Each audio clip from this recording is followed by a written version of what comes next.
Thank you for coming for teacher Kirsten's demo. So the class will be standing as a grade 10 students. Okay? Okay.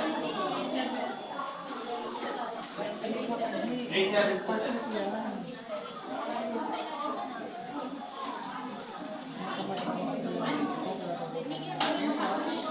Oh yes. Good morning, grade 7 Einstein. Good morning, Teacher. So before you take your seat, we will be starting off our session with a prayer. So can I have Feli to lead our prayer? There will be a prayer on the screen. We will just read. In the name of the Father, the Son, and the Holy Spirit. Thank you for the gift of the life.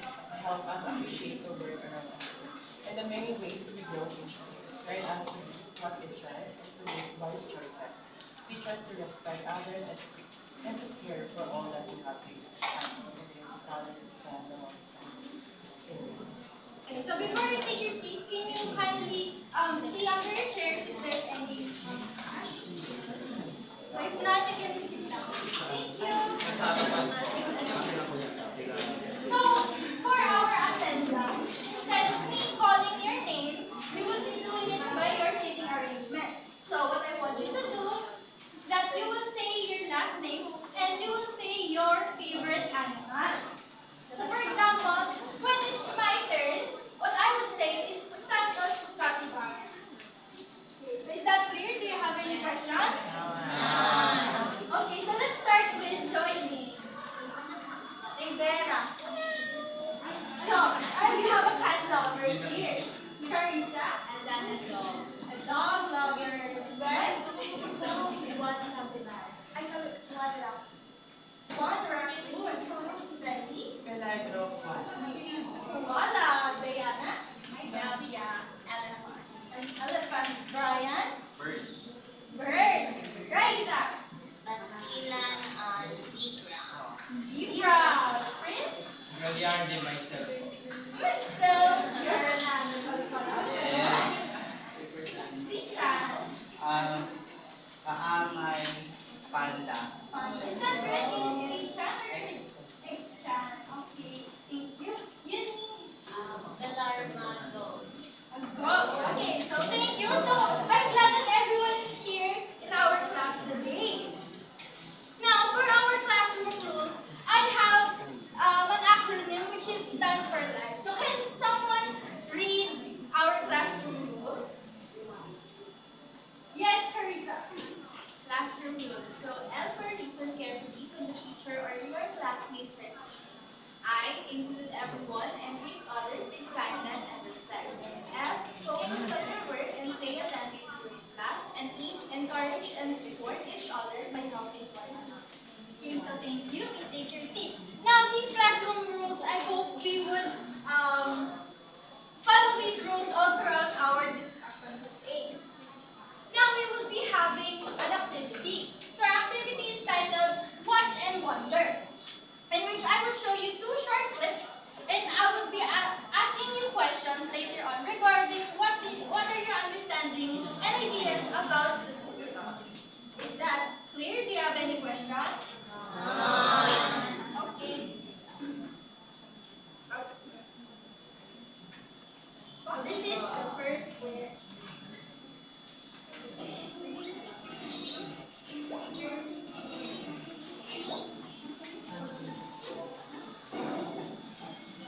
Anyway, that sound is not important in this video. It's just the video itself.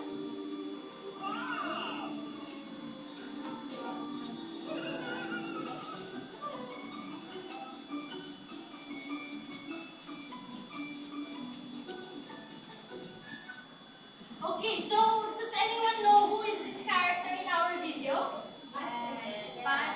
SpongeBob. Someone SpongeBob. Okay. So what do you think SpongeBob is doing in the video? Yes. I think SpongeBob is helping the people in the Krusty Krab. Yes, helping the people in the Krusty Krab. However, the part where it seems like he was slicing himself, what do you think you're going to serve on that part? Then, do you want me to play it in the video? Okay.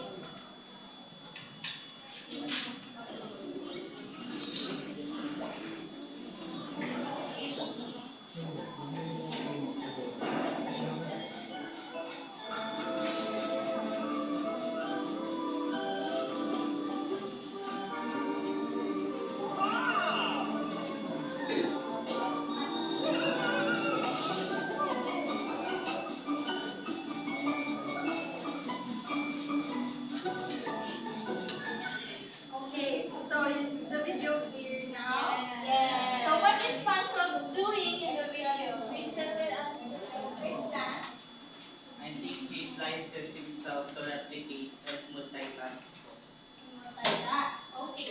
So the next clip.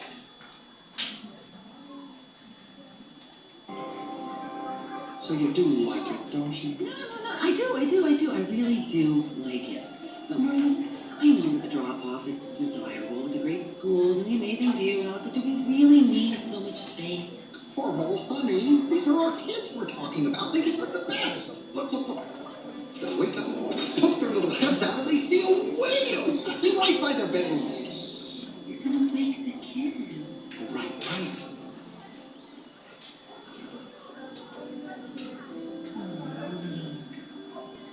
They're twins. I still have to name them. You want to name all of them right now? All right. We'll name this half Marlin Jr. and then this half Carl Jr. Okay, we're done. I like Nemo. Nemo. Well, we'll name one Nemo, but I'd like most of them to be Marlin Jr. Just think in a couple of days, we're gonna be parents. Okay, so for the second video, who is our character here? Does anyone know? Marlin and Coral. So those are the parents of Nemo. So what do you think they're doing in the video?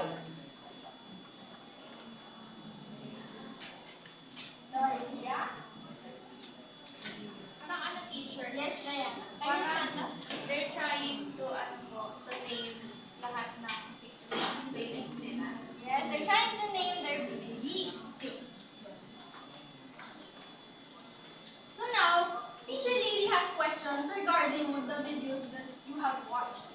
So what did you notice between the two videos? As you mentioned earlier, SpongeBob was cutting himself, just like H-Chan said, to multitask. So SpongeBob cut himself because therefore he multiplied, right?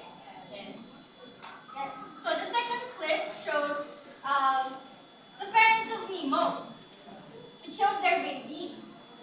So again, it shows their species are multiplying. So when species multiply, what do you think it represents? Yes, reproduction. Yes, reproduction. So does anyone have any idea what is reproduction? Yes? No? So reproduction is a biological process in which a living organism produces a new individual, or what they call an offspring. Now, it ensures that it ensures continuations of their kind or their species. Now, for my next question, what do you think is the similarities? What do you think is the similarities and differences of the two videos? Yes, Eunice. For me, the similarity that the two videos contain is that they both have numerous offspring Yes. in order to continue life. And then the difference is that the first video doesn't have a partner, while the Yes. other one has a partner. Okay, so thank you. So what Eunice mentioned is that the similarities is that they produce multiple offspring. While the difference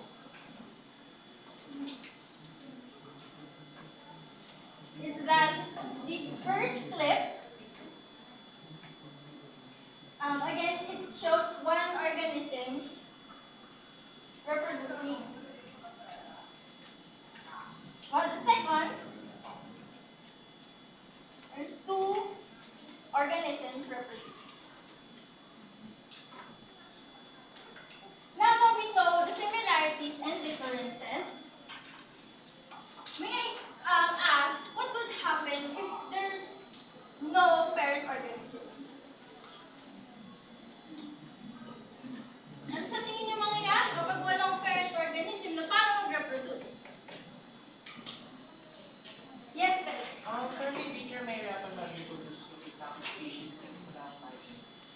Isang species. Okay. Walang partner. Pero paano kung wala talagang parent organism? Yes, Gwen. I think when there is no to procreate, there will be more Extinction. Very good.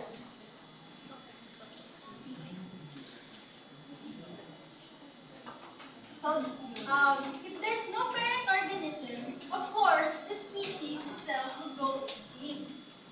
Now that we know that if there's no parent organism, they would go extinct. So, why should we care about all living organisms? If we know that if there's no partner or there's no parent organism, they would go extinct. So why should we care about all living organisms? Yes, Philip. For me, teacher, we need to care our different species because kapag mawawala yung, or magkakaroon ng extinction, magkakaroon ng imbalance sa ecosystem. Okay. Imbalance. The ecosystem.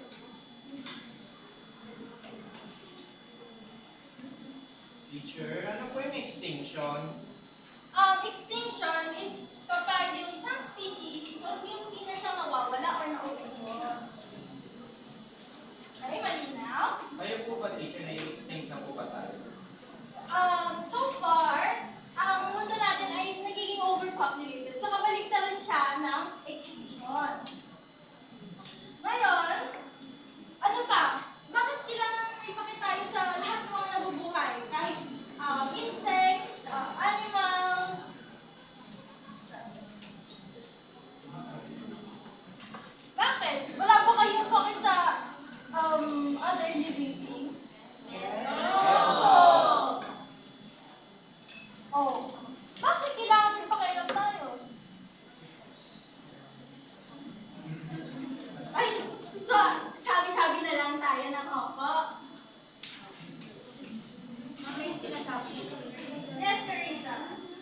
I think hindi ko tayo makakasurvive if ever may mga mag-isa na ibang bagay sa ecosystem. Okay. Hindi mabubuo or may kulang.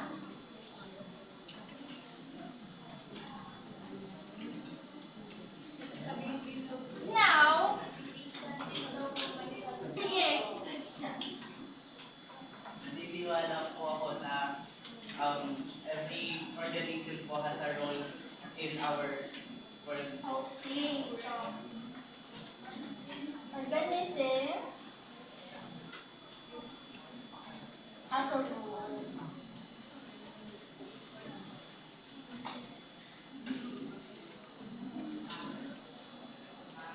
Now, when we take care, when we protect, and avoid harming other living organisms, what value do you think we practice?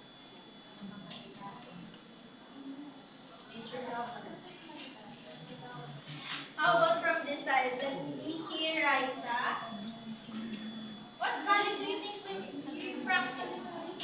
Sa tingin ko po, teacher, nire-respect po natin yung life po ng mga species. Very good. So we respect life.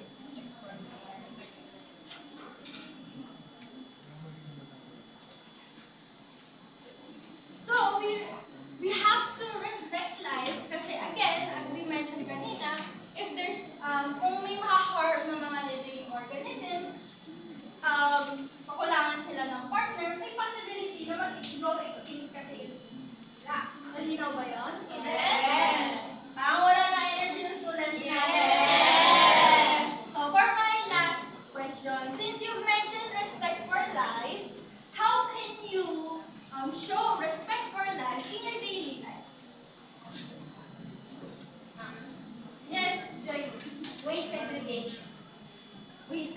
question. What else? Ma'am, serious daw. Sige. I think we can show respect for life through doing things that are good things. Si Prince din daw. Again, miss, medyo hindi para yung yun. Through doing good, through doing things good for life. Doing good things for doing good. Okay. Si Prince din daw.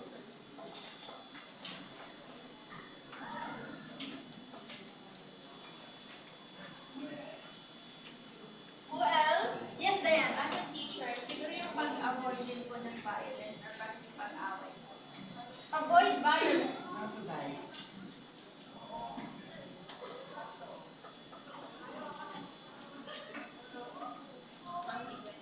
Sige, Gwen. We can also practice at 3 hours na reuse in this society. Okay, practice 3 hours.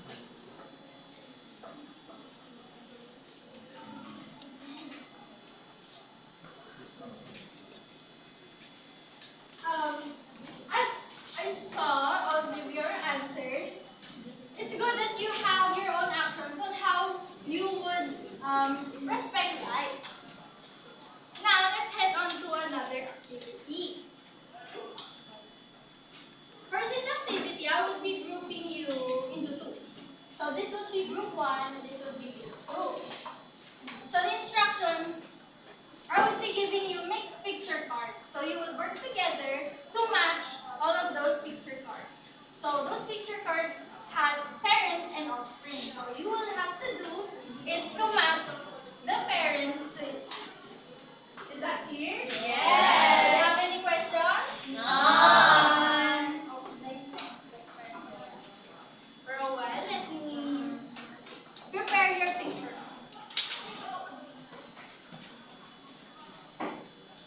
Carissa.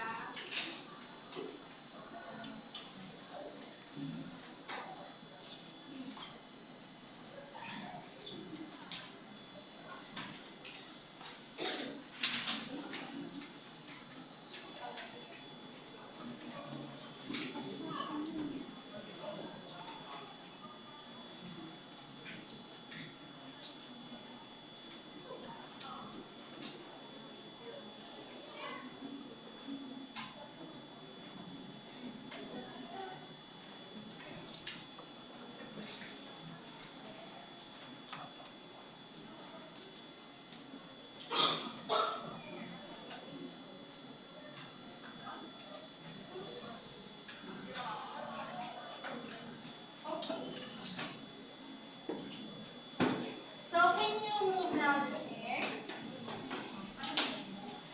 to the side so we can do our activity.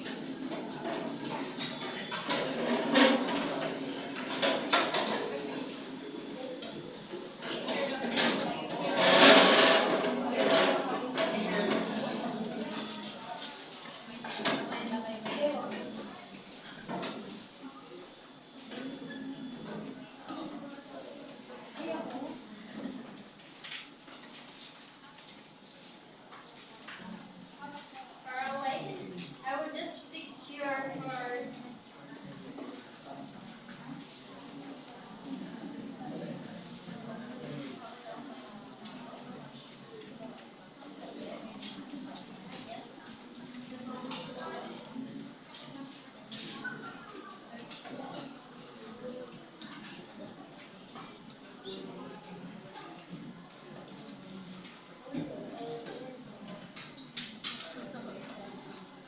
Okay, so you can now line up here. Here are the rules, alright? So no one will. Yes. So the rules, you will fall in line. Once you've done flipping your cards, you will go back. Yeah. So dito.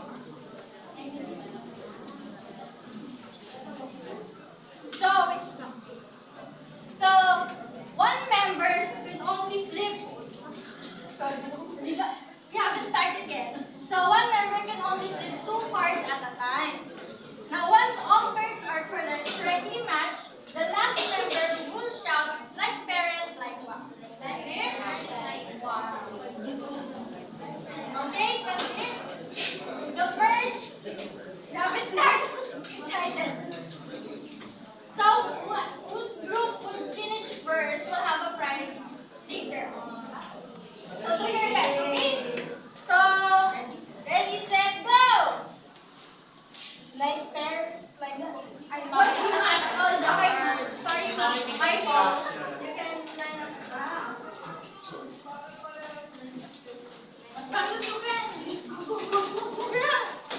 Okay, this match. Group 1 is ahead.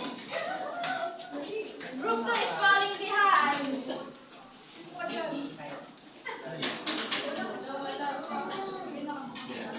You can only flip 2 cards at a time.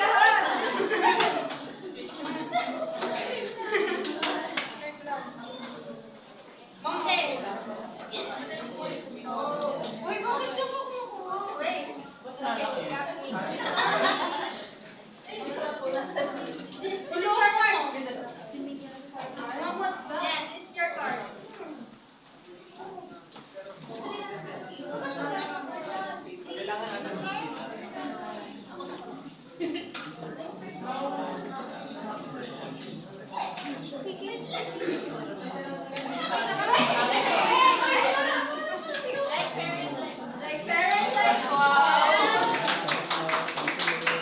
Okay, so group 1 won our card game. So let me give you your prize.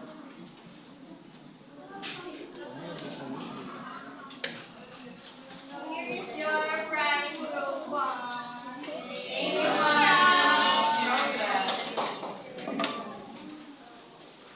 okay, so now, all of the cards that you saw earlier means something. So, these are the cards of group 1. So, I'll give you 5 seconds to analyze the pictures. Yes, you can bring back the case. Thank you, Jacqueline.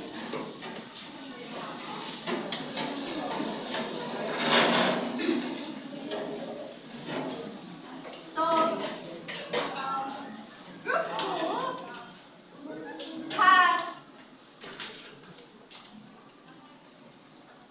group 2 has these sets of cards.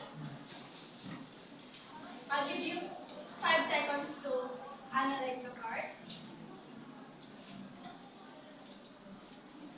So while doing the activity, what clues helped you to identify that those 2 cards matched? What helped you to identify, these 2 cards match? Yes, Brian? The pictures of the organisms. The pictures of the organisms.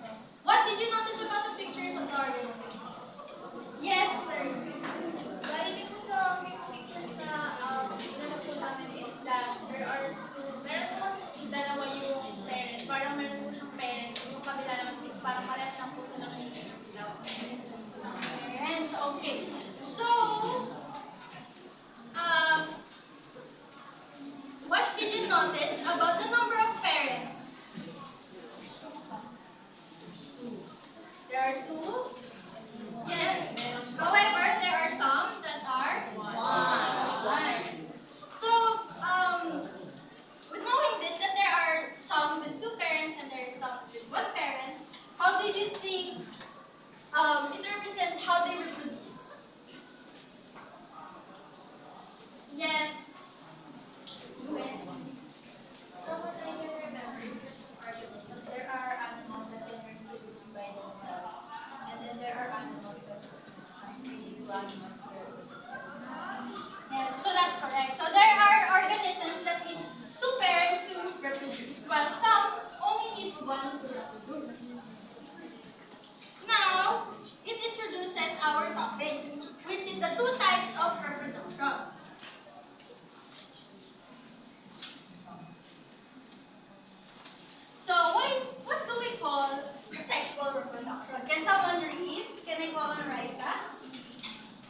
offspring are produced through the fusion of male and female gametes, sperm and egg, resulting in offspring that are genetically different from their parents.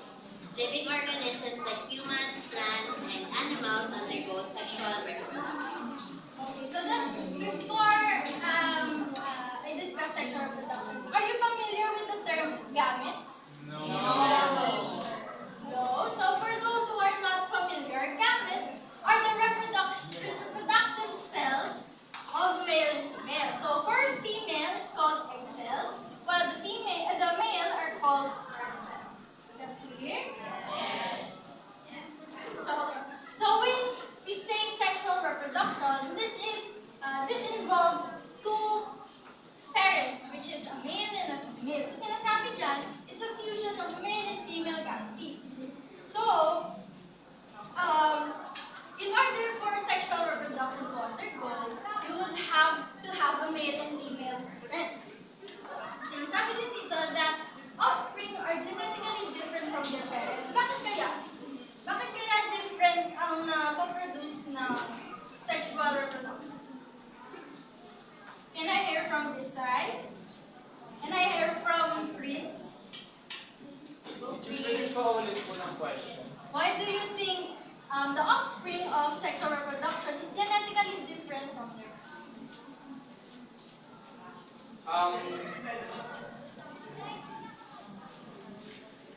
Genetically different po siya from their parents. Tama po ba? Why genetically different? Kasi po nagbabago siya dahil siya yung offspring. Kaya different. Ganito. Sa parents mo, kamukha mo ba yung mama or papa mo? Hindi po. Sabi po ng nanay ko sa kapitbahay daw po kami. Ay, pati ang nakuloto. So, regarding that, it's either kasi, nagko-conjoin kasi yung genes ng parents. Kumbaga, si mom and dad is nagsasama yung kanilang genes. Kaya, si offspring is different from their parents. Malinaw na ba yun Yes, sa'yo, po. Prince? Okay. Basic lang na. So, yung examples ng organisms na nag-undergo ng sexual reproduction is of course humans, tayo. Hindi naman natin kaya mag-reproduce ng isang sex lamang. Tama ba? Kailangan lagi may male and female. Okay. So, included dito is yung plants and animals. May question?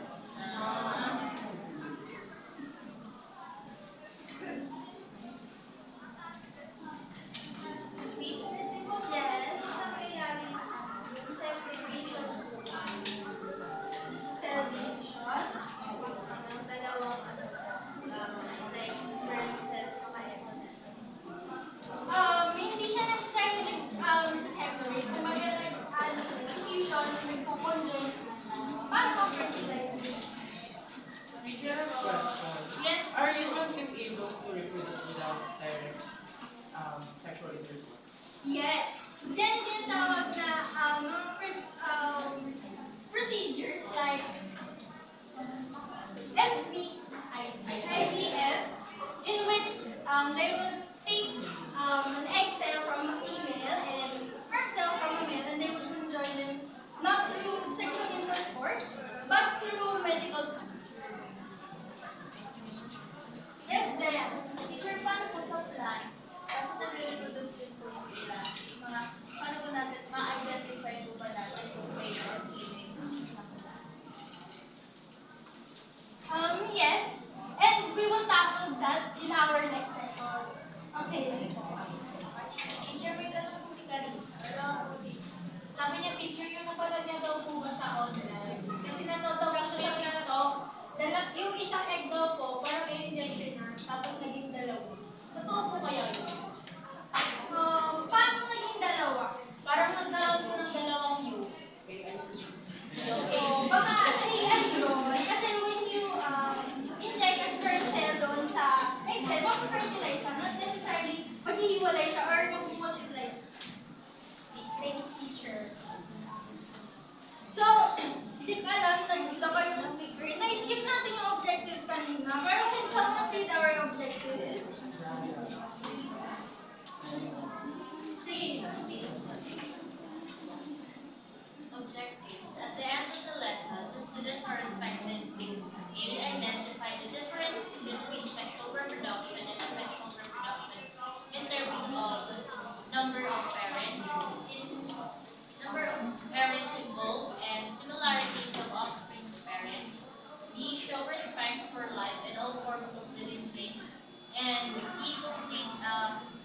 diagram by placing each characteristic based on the types of reproduction.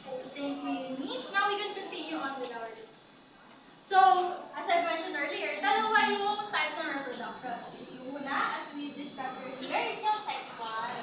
So ngayon, we have asexual. Can someone read from this side? Yes, Diane. Sexual reproduction, the process by which a single organism produces offspring without the fusion of gametes, resulting in offspring that are genetically identical to the parent. Living organisms like some plants, bacteria, and fungi undergo sexual reproduction. So, if yung question ko kanina, genetically different daw ang sexual reproduction ng offspring. Dito naman, bakit naman identical kaya ang parent sa offspring dito sa atin? Yes, right. Kasi po wala pong ibang genes na humahalo dun sa mismong parent. So, you're correct. So, syempre, dahil isa lang yung organism, yung mga genes nga lang yung makukuha ng offspring. So, yung examples ng living organisms ito is some plants, hindi all kasi ang asexual reproduction ng nakukuha. So, first, bacteria and ngayon, merong types ng asexual reproduction, which is yung una is yung budding. So, pag sinabi nating budding, ito daw yung pag-break off. Yes. Ito daw po sa teacher, bading. Teacher, bading. Okay, so makinig muna tayo sa ating discussion, class. Sige, can someone read budding? Very good. Okay, very good. A lot of figures out of the body of the whole, then breaks off into a new individual. Okay, so yung budding daw is nag-grow sa isang, for example, this is the cell. Yung budding, meron siyang tutubo dito. Ano po yung teacher? Teacher, cell. po ako, teacher. Yes, Warren. Yung example niyo po ba kanina na SpongeBob, body po ba yun? Unfortunately, it's not budding. Kumbaga, it's an example of fragmentation. I will discuss fragmentation later. So, sa budding muna tayo. So, si budding, ito yung nag-grow sa body ng offspring. Then, it will later on separate. May question po. Yes, Warren. Alam niyo po ba yung plant na cactus? Minsan po kasi parang nakikita ko sila, may mga offspring po sila sa taas, tapos nahuhuli po. Budding po ba yun? Yes, that's an example of budding. Kasi, sige, drawing ko si cactus. For example, this is the cactus. Teacher, parang pagod po yun. Hindi magaling mag-drawing si teacher. Pero just do, for you to imagine, what is budding. So, meron tumubo dito, little cactus. Then later on, magsiseparate siya. So,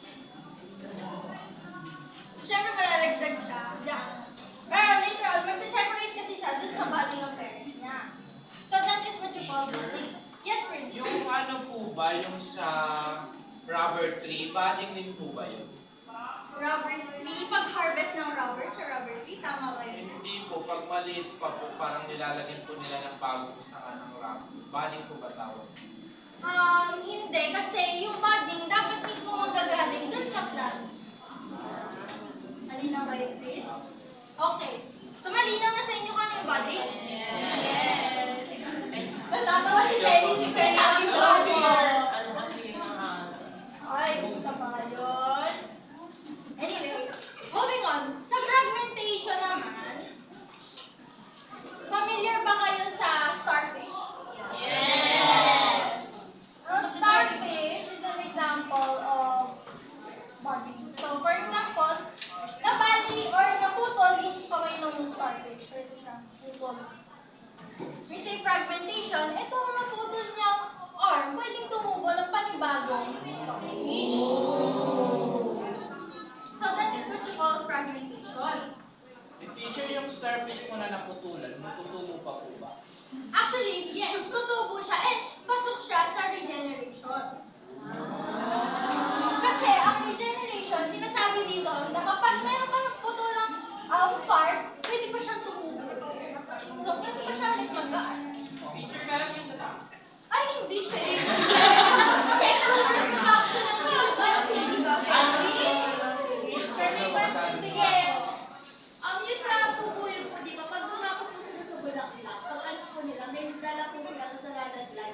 tapos bigla po tumutubo. Example po siya ng pregnancy. Technically, hindi kasi siya part ng plant, pero yung pollen kasi yung pinukuha ng bees. Yes. Pero hindi kasi siya necessarily under ng sexual reproduction. Okay.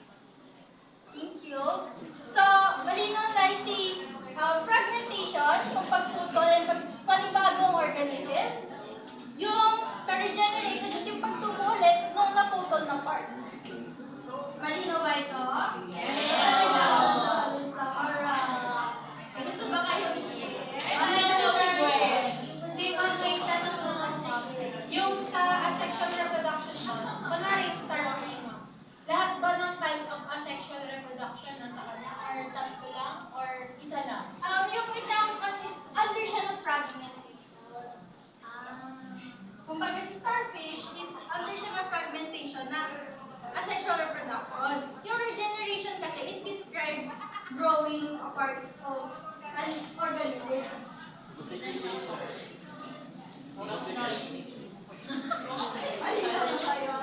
Yes, Shannon. Teacher, do you think God has a reason why us humans go through sexual reproduction than asexual reproduction?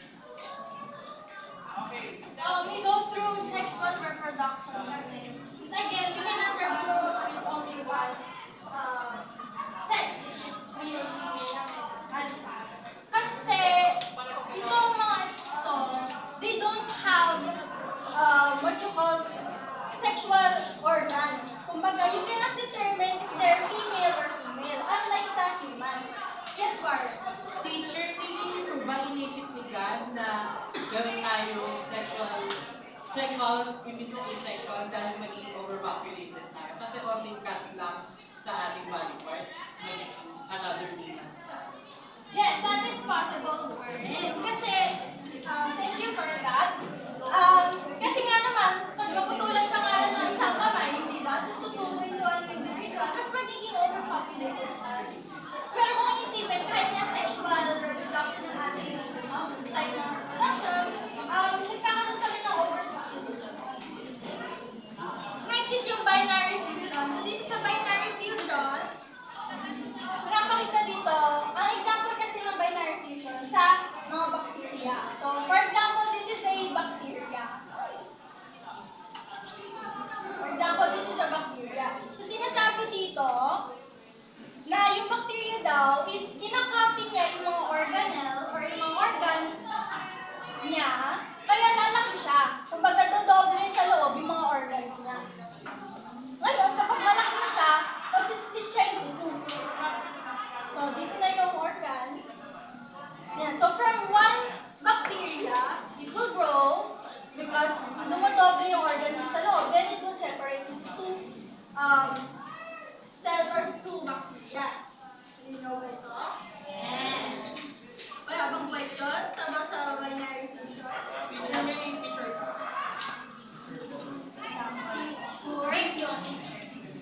Video, walang video si teacher. Kaya nga nag-draw. Nag-effort si teacher na mag-drawing sa board. Kahit ganyan ang aking drawing. Pero malinaw naman. Yes. So last na is yung part of parthenogenesis. So dito naman sinasabi, yung egg daw pwede mag-develop nang walang, or kung hindi siya naka-fertilize. Kung bagay hindi niya kailangan ng sperm cell, hindi niya kailangan ng meal. The example nito is, some lizards daw, is that kaya niya mag-fertilize ng egg nang hindi siya nagkakaroon ng sperm cell. Pero very little daw kasi yung mga types ng lizards. Okay, malinaw ba ito? No more questions, class? Ngayon, ito yung differences ng sexual and asexual reproduction. Can someone read? Extract. Sa lahat. Tama. Yes. Basis for comparison, numbers of parents for asexual reproduction needs only one parent. For sexual reproduction, needs two parents. In terms of diversity, in asexual, it does not create genetic diversity identical to the Identical to the parents or identical to the parent. In sexual reproduction, it creates genetic diversity which combines genes of both parents. In It occurs common in simple organisms like bacteria, fungi, and some plants for asexual and in sexual reproduction. It is common in complex organisms like animals, humans, and many plants. So, these are the differences. So, diniscuss din natin sa nilagay ko lang sa table for you to remember and to review what we have discussed earlier. Now, let's head on to our activity, which is titled Venn. So, dito, you will be in pairs. So, Carissa and Joylyn, Aisha and Eunice, Riza and Twins, and tatlo na lang guys since marang pairs. I will give you a Venn diagram and meron tong characteristics. Meron tong characteristics dito sa gilid and you will just write it down inside the Venn diagram kung saan characteristics it belongs to. And possible din na meron siya dito sa gitna kasi it can occur sa both sexual and asexual. Kanina ba ito?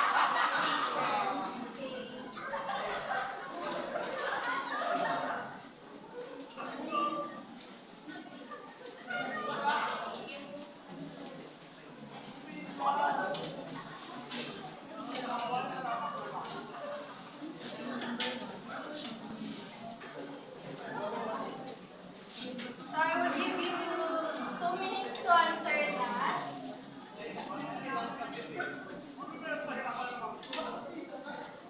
Okay, 1 minute to answer that. You will just write down the characteristics.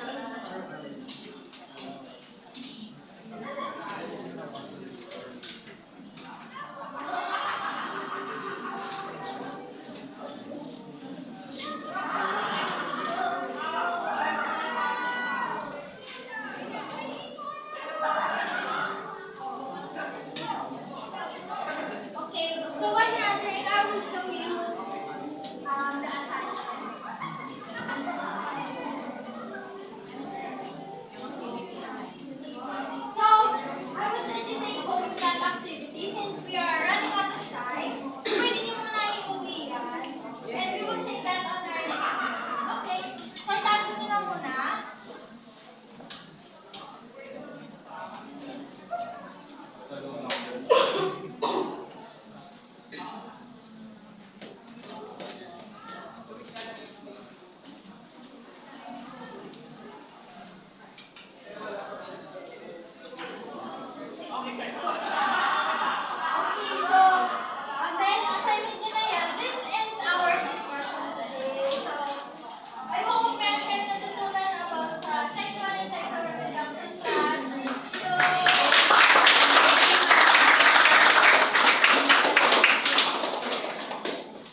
it's nanggagawa discussion. Alright, so, and also sa science kasi, it is much better to use pictures and illustrations rather than using fonts. Okay? So in science kasi, we cultivate the curiosity and yung doon natin kinukuha yung attention ng students through pictures. In science, you can discuss the lessons just by flashing pictures, and the rest you can discuss it verbally. Okay? So, kapag sa pictures kasi, yung sabi ng professors namin, when you draw your work, there's a possible na magkaroon ng misconceptions. Yun lang po. Thank you.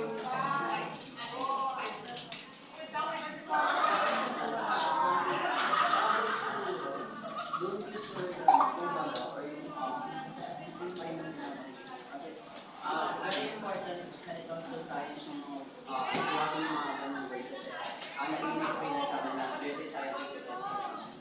Tapos kung mo sabi na kanina sa explain part, much better pag gagamit tayo ng mga features or video para hindi na nagkakaroon ng misconception yung mga students. Tulad sa yun, di ba natin yung mga participants teachers ay YouTube mas maganda siguro kung mas simple yung concepts natin. Like, instead na using the word na identify, much better kung the word na explain. So far, so good. Ayun na.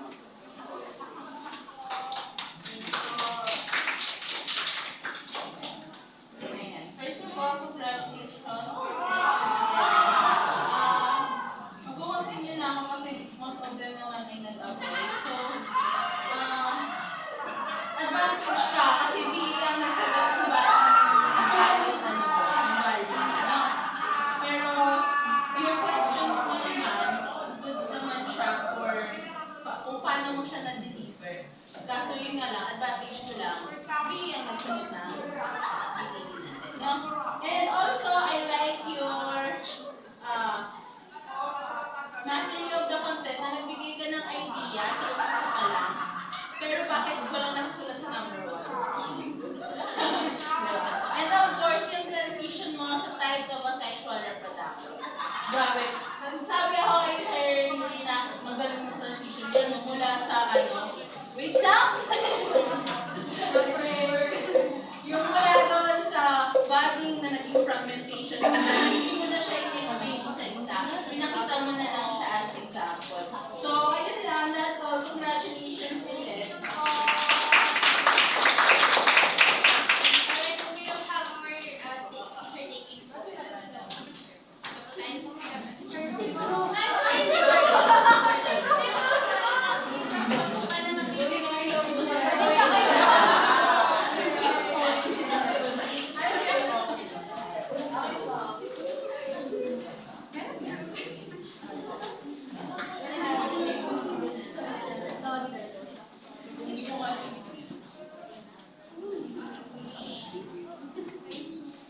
Okay,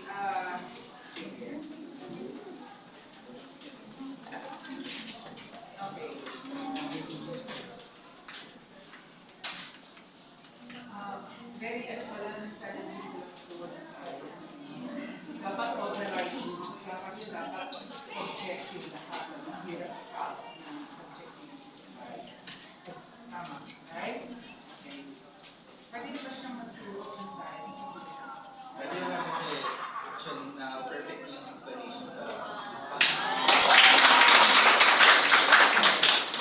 That means, andun din yung comment ko, she knows her content, right? Yes. Ma'am, feel good? Wala pa yung pinagkakalang. Okay. So sila lang makaka-assess mo na trust to that. Alright. So where do you want me to start? Continue or avoid? Avoid tayo. Yung kanina, na sinabi na ba nagre-request sila na mahingay ang audio. Okay? Para sinabi, there's no need to, but it helps. Diba? Kung may series, watch one. So, that's okay. You can catch their attention. Okay?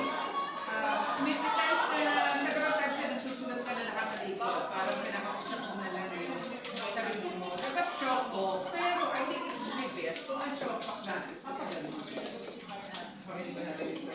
Hindi yung pag-ganyan, di ba? So parang right away kita siya. Okay, so, and do we ask her to improve her handwriting as well? Yes! Yes daw, ma'am. Na-stress din yung handwriting. Okay. Kanina, pinalagay ko yung expert natin because I wanted to make sure na I'm doing it the right way. Tinanong ko sa kanya, can you go to the picture, please?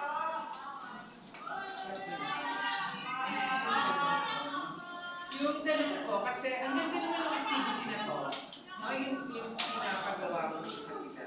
Kaya lang tinanong ko sa kanya, hindi ba dapat ako staying way younger picture? Kasi parang konti lang yung age pa rin sila. Yung developmental stage differences nila eh. Tama ba, sir?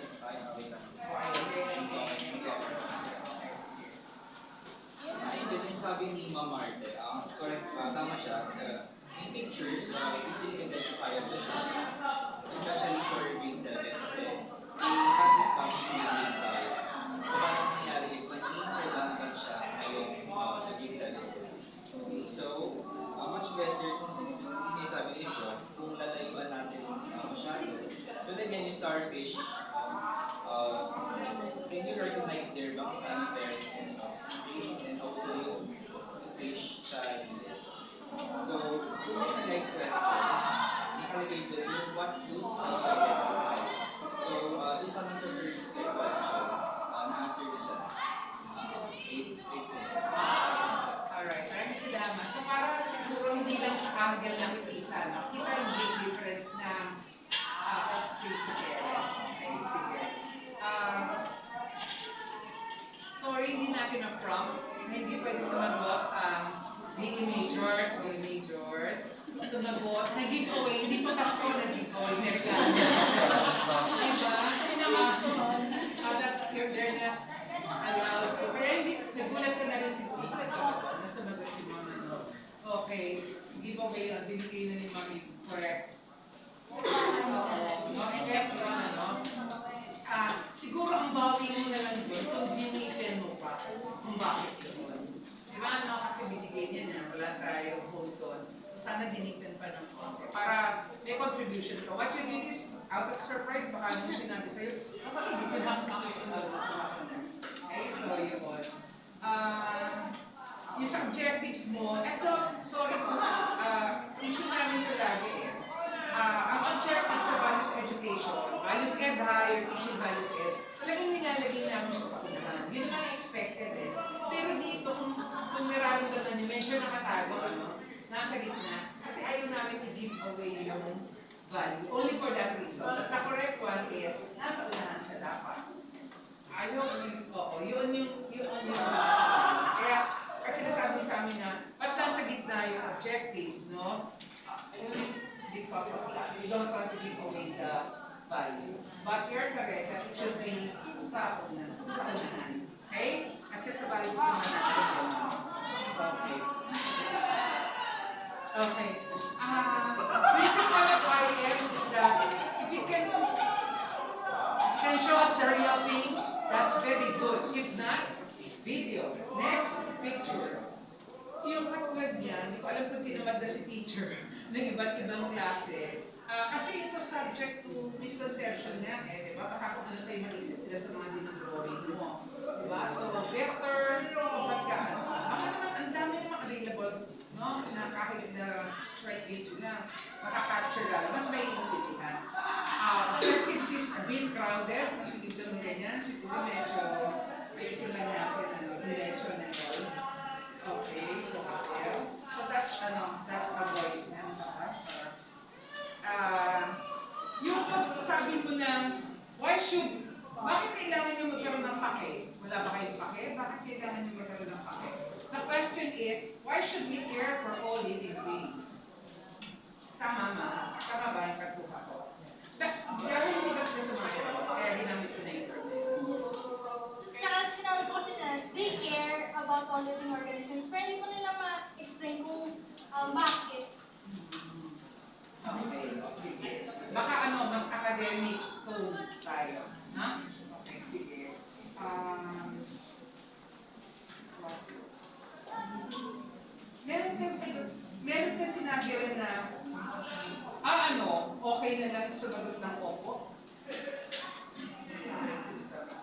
hallucination for the dog. Parang, tama na ba? Meron, I don't know kung wala na yung sumasagot because I was busy writing, no? Meron kang sinabi sa kanila na opo na lang ng opo. Bakit na nag-trigger tayo na ganun na statement? Ano po, kumbaga I just wanted them to explain their answer. Hindi na po to agree. But there's a better way of saying it. Diba? Para, ano pa rin yung dating ni teacher, no? Friendly pa rin yung dating ni teacher. Okay, so, let me go, continue na, no? Nasabi nila marami. So there was reading, prayer, audible lang by sa teacher, attendance ay thematic, right? Okay, you were like, moving around, there was class management, and cleanliness, campaign. Diba? Ano? Sige lang. And we were walking around confidently. The life rules, thematic din yan, ano? And very creative and neat. Do you want me to replay a show of the person of the teacher? Kasi di ba parang, what portion is that? Is that the SpongeBob also? Okay, sige. I would say good choice of video. Kaya lang, okay lang ba yun sa HD lang na parang cartoon? Yes. Or is there a better way of better video to show that? Actually, wala naman sa you're going to describe it as long as may teaching first. Okay, good naman daw yun. Okay. Makakakaroon ng eye contact sa estudyante mo, and you were smiling and looking at them, no? Okay, so, okay. Yung sa, similarity and differences, nasan yun dyan, no? Meron ba? Number 2. So better siguro naka-table form or column 1 and 2 para mas madali namin maintindihan. Okay? And,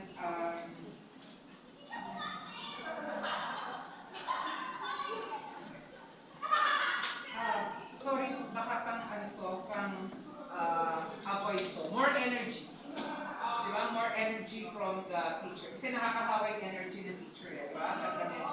Unholy hour to na. Very unholy hour to. So, eto nangyayari to sa totoong buhay, Galing na kayo sa practical na. Pag alam mo na ang nauna sa'yo, hard up to follow, yung teacher yung galing talaga. Diba, minsan, mamumuhunan ka. Pag eto lang yung standard mo, pag alam mo, ang sinusundan ko, ang pusay niya itong teacher na to no? Icon to or OG to ang galing-galing. Di ba ikaw double yung energy mo? Tama ba? Yes. So kayo yung magpatunay kayo. Pero pag yung teacher na medyo alam mong hindi magaling, parang kaya ko yun napasok mo. Siguro ganon. Tataasan talaga natin. At hindi lang dahil doon. We owe it to our students to give our very best. Okay, kaya kapasok mo sa loob, kahit nasa ka may problema, nakipag-break, etc., etc. Okay. Showbiz tayo, diba? Show must go on. Always 100%. Para sa bata, para sa bayan. Congratulations.